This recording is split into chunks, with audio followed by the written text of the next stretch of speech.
फुलपाके खाऊन घ्या असं नाही सांगितलं। जे 5:30 नंतर 8:30च्या आतमध्ये जे जेवण करतील ना त्यांच्या शरीरात शिरून तुमची भूक भागवा। म्हणून मात्र जे मात्र ज्यांचा झोपेत मृत्यू झाला ऍक्सिडेंट मध्ये ते 5:30 नंतर 8:30च्या आतमध्ये जे झोपतात ना त्यांच्या शरीरात शिरून आपली अपूर्ण झोप पूर्ण करतात।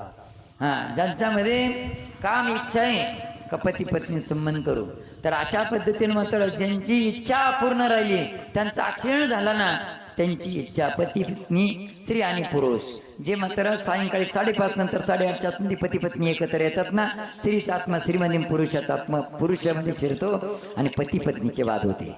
म्हणून 5:30 नंतर 8:30च्या आतमध्ये मुलांनी अभ्यास करायचं नाही, जेवण करायचं नाही, कोणीच जेवण करायचं नाही आणि कोणी झोपायचं नाही आणि पती पत्नीने एकत्र यायचं नाही। तुमच्या घरात जर सुख शांती पाहिजे असेल ना या नियमाचं पालन